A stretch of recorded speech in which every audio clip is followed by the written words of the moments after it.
siapakah 70.000 orang yang masuk surga tanpa hisab? Dikisahkan suatu ketika Rasulullah SAW duduk dengan para sahabat. Kemudian beliau menyampaikan, aku diperlihatkan oleh Allah SWT bermacam kelompok. Aku melihat seorang nabi ada dengan beberapa orang, sekitar 3-7 orang. Kemudian aku melihat ada seorang nabi dengan seorang atau 2 orang, artinya sedikit.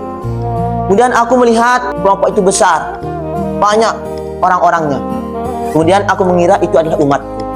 Tapi dikatakan oleh malaikat itu adalah Nabi Musa dengan para umatnya. Kemudian malaikat mengatakan, lihatlah ke sebelah samping.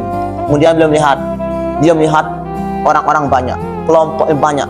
Kemudian dikatakan, lihat sebelah sana lagi. Dan lihat Nabi Muhammad melihat kelompok banyak, orang-orang banyak. Kemudian dikatakan, itulah umatmu. Kata malaikat. Nabi Muhammad senang. Di antara umat itu ada 70.000 orang yang masuk surga tanpa hisab, tanpa disiksa. Artinya masuk surga tanpa dihisab dan tidak mendapatkan siksa. Setelah menyampaikan seperti itu, kemudian beliau terdiam. Kemudian pergi masuk ke rumah beliau. Orang-orang pada berdebat, bercakap-cakap, berbincang-bincang. Siapakah 70.000 orang yang masuk surga tanpa hisab? Ada yang mengatakan, oh itu khusus pada sahabat Nabi.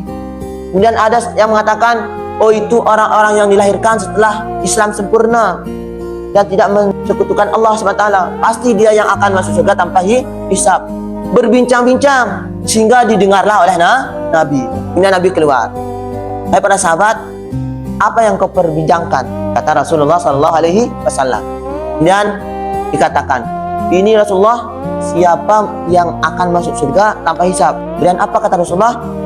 Perhatikan, yang masuk surga dari 70.000 orang itu tanpa hisab adalah orang yang tidak memberi mantra dan tidak meminta mantra. Artinya apa?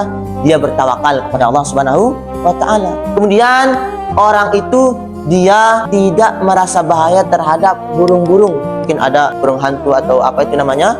Ketika ada itu, oh ini akan ada bahaya, ini akan ada musibah. Nah, dia tidak percaya seperti itu. Dan ada tambahan-tambahan yang lain. Ketika dia tidak lakukan seperti itu, dia akan masuk surga tanpa hisab dan tidak akan disiksa oleh Allah Subhanahu wa Ta'ala. Dan ditambah 70.000 orang lainnya. Dan ditambah lagi dengan 3 sendokan dari Allah SWT dimasukkan surga tanpa hisab. Hingga mudah-mudahan kita semua termasuk masuk surga tanpa hisab. Amin ya rabbal alamin.